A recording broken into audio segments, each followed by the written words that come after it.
등은 의자에 딱 붙이시고 눈은 저를 향하시고 저도 오후 시간대에 이렇게 앉아서 말씀을 들어보니까 잠 버티기가 쉽지가 않더라고요. 그래서 회중들의 마음을 종종 이해합니다. 밥 먹고 난 뒤에 날씨는 따뜻하고 배는 부르고 잠자기에 가장 적합한 기온과 환경입니다. 정신을 바짝 차리셔야 됩니다. 저를 보시고요. 오늘 이제 찬양대 헌신예배인데 찬양에 대한 부분들을 잠시 다루고 또 함께 찬양하는 시간을 갖도록 하겠습니다. 찬양 이렇게 많이 하죠. 찬양이라는 것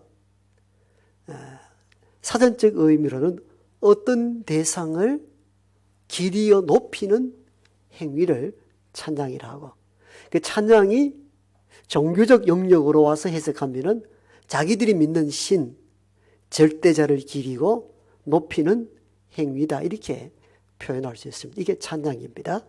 그러니까 우리가 찬양한다 할 때는 우리가 믿는 하나님을 높이고 기리는 거룩한 행위가 찬양입니다. 따라서 우리가 하는 찬양은 우리가 믿는 하나님을 높이는데 목적을 두어야 합니다. 우리가 이 여호와를 찬양하는 것, 이 목적성을 놓치면은 우리가 찬양의 온전한 찬양이라 이렇게 볼 수가 있습니다. 1절, 2절 보니까 여호와를 찬양하라, 하나님을 찬양하라 세 번이나 반복되죠. 누구를 찬양하라? 여호와를.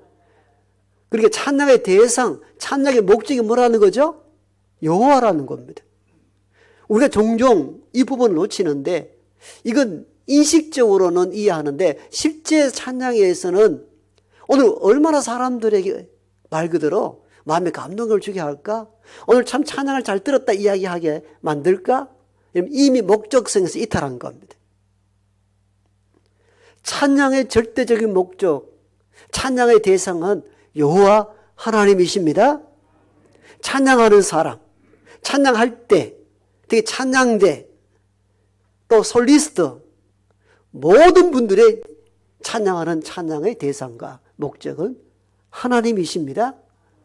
하나님을 벗어난 인간의 어떤 눈에 들기 위한 어떤 수단과 방법도 뛰어난다 할지라도 그것은 노래 잘하는 이는 될 수 있지만도 찬양은 될 수가 없습니다. 이게 일반 노래하는 자들과 찬양하는 자들의 결정적인 차이입니다. 우리가 할만 찬양단이든지 시온 찬양단이든지 중창단이든지 코로마 하프 글로리아 찬양단이든지 모든 찬양을 받으실 만한 대상은 하나님이십니다. 우리가 항상 이걸 놓치면 안 됩니다. 그리고 따라서 우리는 찬양의 사람에게 감동을 어떻게 줄 수 있을 것인가는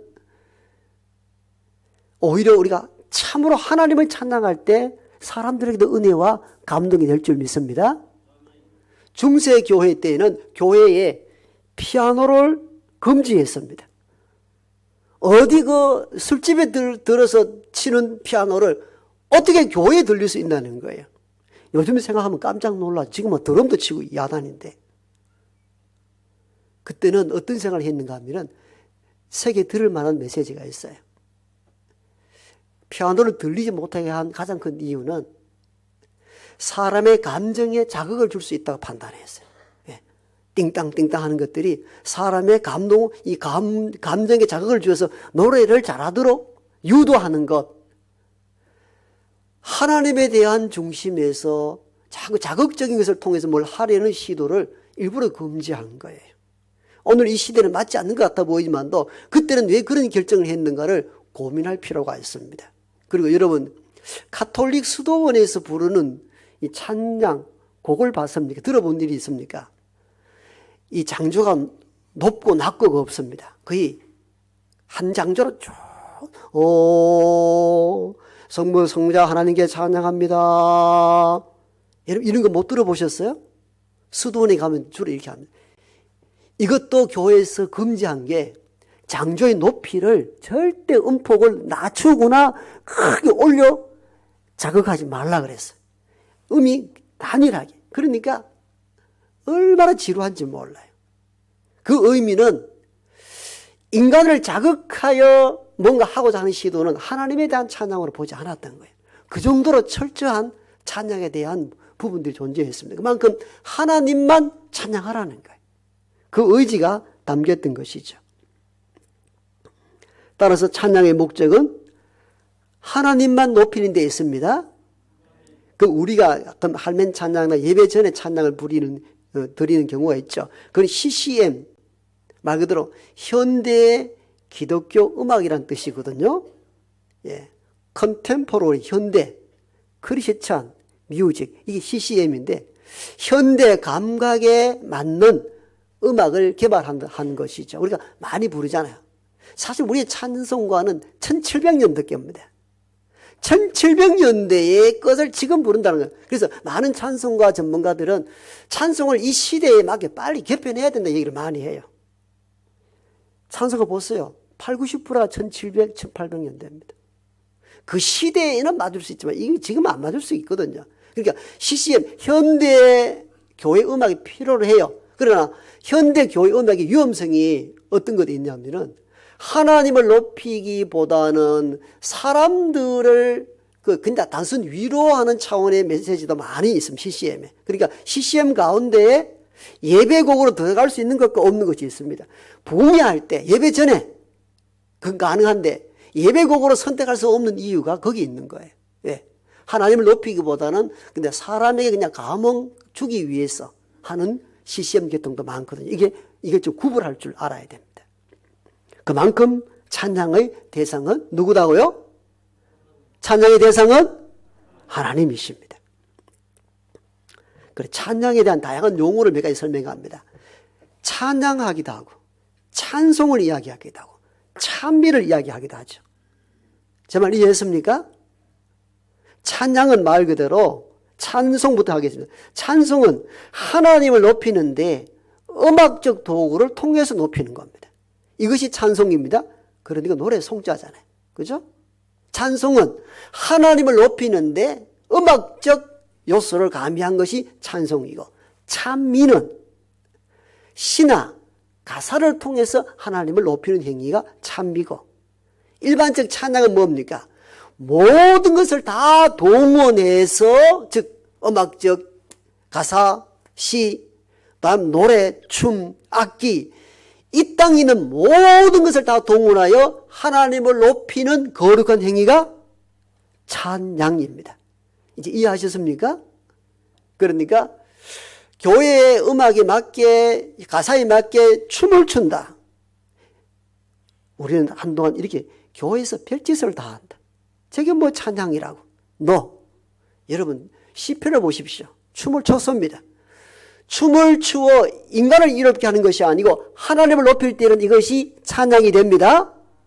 잘 알아야 돼요.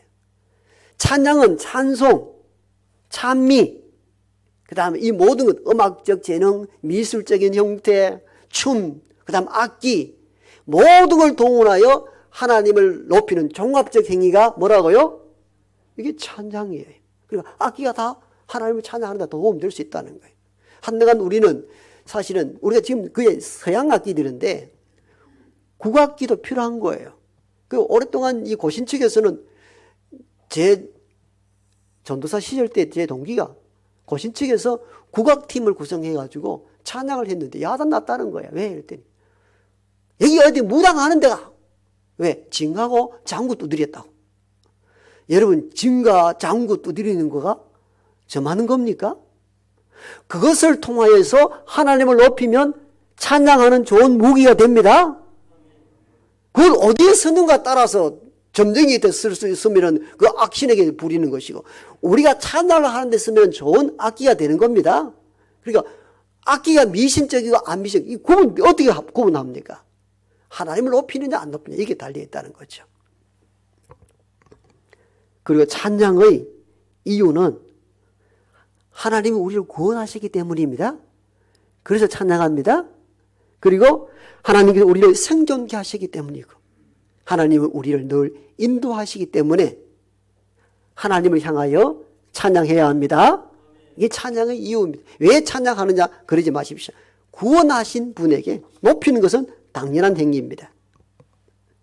따라서 찬양의 내용에는 어떤 것이 들어가 있냐? 하나님의 구원, 하나님의 은혜, 하나님의 사랑, 이런 것들이 찬양에 들어가야 됩니다. 그 외의 것은 인간을 그냥 즐겁게 하는 것이죠. 이런 핵심적인 내용이 들어가야 하나님에 대한 찬양이 될 수가 있습니다.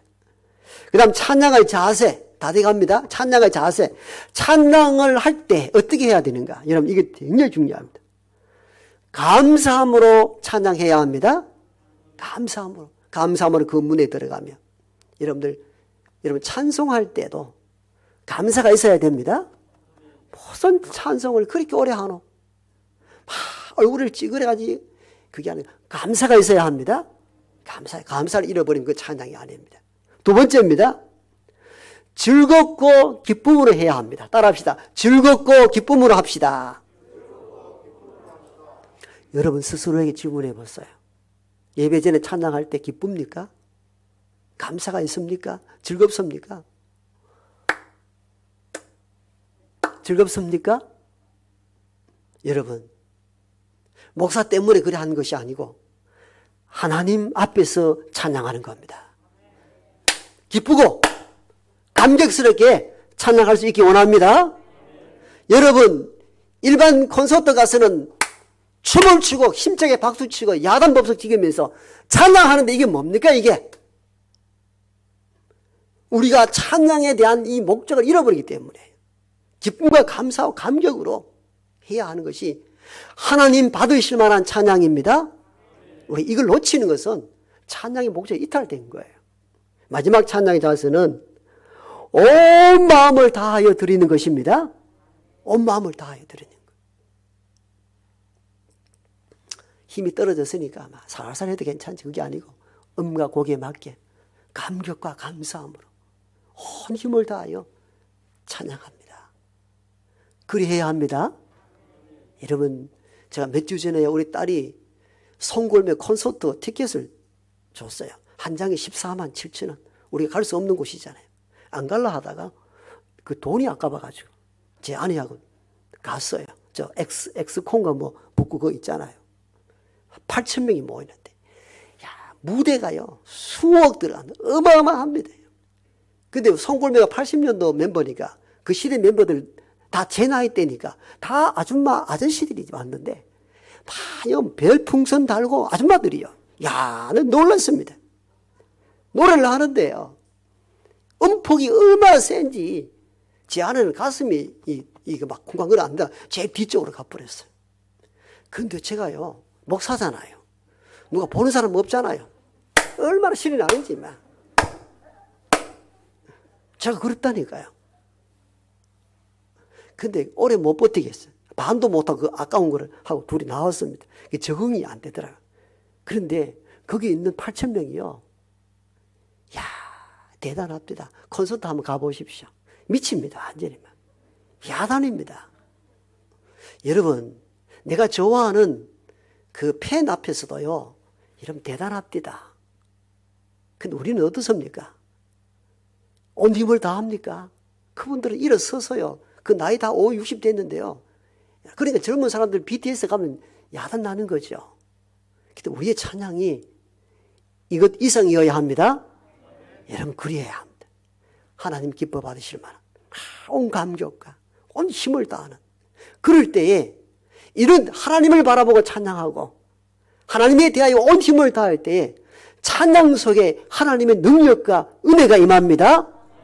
이 은혜는요, 제가 오전에 불렀던 은혜 찬양곡 자주 듣는다고 했잖아요. 그 댓글이 한 5천, 6천 개 달렸어요. 여러분, 일반 찬양곡에 댓글이 이마에 달린 건 드문 일입니다. 그 댓글을 보다가 내가 참 설교자이면서 깜짝 놀랐어요. 설교를 듣고 사람들이 이렇게 감동을 받을까 싶을 정도로 글 몇 개 소개합니다. 잘 들어보십시오. 남편이 목회 중 코로나 2차 접종 후 폐에 물이 차면서 폐암 4기 진단을 받고 9개월 투병하다가 지난 3월에 천국에 가셨는데 이 찬양을 매일 들으면서 많은 위로와 은혜를 받았습니다. 이 댓글에 있는 내용이에요. 나의 잘못을 깨닫고 하나님께 고백하며 회개하는데 53년이란 세월이 걸렸습니다. 교만하고 모태 신앙인이면서 불신자보다 더 큰 잘못을 했습니다. 여러분, 찬양을 듣다가 은혜를 입고 하는 고백들입니다. 저는 설교자로서 제 설교 듣고 이런 고백하는 인들이 있었는가? 회개해야 되는데, 이건 뭘 말? 찬양이 갖는 위력과 힘을 말하는 거예요. 그만한 능력과 힘이 있는 것이죠. 결혼 7년 만에 오늘 출산했습니다. 진통 오는 와중에 이 찬송이 입에서 절로 나오더라고요. 웅얼웅얼 부리면서 진통하고 또 긴장하고 애를 낳았습니다. 이 모든 것이 하나님의 은혜입니다. 아멘. 전 기독교인은 아니지만 이 찬양 들으니 하나님께 용서 구하고 다가가고 싶습니다. 이 찬양이 사람을 살리고 영혼을 살리는 노래 같아요. 이런 안 믿는 무신자의 고백입니다. 암 투병 9년째, 코로나에 걸려 일주일째 격리 중, 이 아침에 이 찬양이 생각나서 1시간을 들어도 멈추고 싶지 않네요. 역사하시는 주님의 은혜에 감사드립니다. 아멘. 내가 너무 놀라서 이 글을 몇 개 가져왔어요. 1년 전 남편이 하늘나라로 갔습니다. 은혜란 단어 감사, 단어, 감사란 단어조차 모르고 살아온 나에게 그냥 낙심이 되었는데 이 찬양이 내 가슴에 위로와 은혜로 다가옵니다. 여러분 참 놀랍지요? 찬양이 이런 능력이 있습니다. 아들을 하늘나라로 보내고 힘든 시간을 보내고 왔는데 은혜의 찬송 드리며 눈물을 흘리며 듣고 있습니다. 여러분 찬양이 참 놀랍죠? 오랜 친구가 대장암으로 엊그제 주님 품으로 갔습니다. 그 친구가 핸드폰으로 매일 듣던 찬양, 은혜, 주님께 향한 고백이었나 봅니다. 여러분 이런 내용들, 누가 죽었어, 내 남편을 잃어버리고 아들을 잃어버리고 뭐 어떻게 해서 참 놀랍죠. 47에 처음 하나님을 만나고 67세 현재까지 살아가게 하신 것, 하나님의 은혜입니다. 이 찬송 듣고 고백한 내용들입니다. 다 많지만 하나만 더 합니다. 6개월 전에 남편의 외도로 가정이 깨졌습니다. 참 이 고백하기 어려운 내용들입니다. 주님을 믿고 산 가정에 왜 이런 고통이 찾아왔을까? 너무 힘들고 고통스러웠지만 3남매를 데리고 힘차게 살아가야 하는데 한없이 눈물이 났습니다. 그럼에도 주님이 은혜를 주셔서 이렇게 찬양을 불러봅니다. 이 땅은 고통과 고난뿐인 이곳에서 의지할 분은 오직 주님만이란 사실입니다.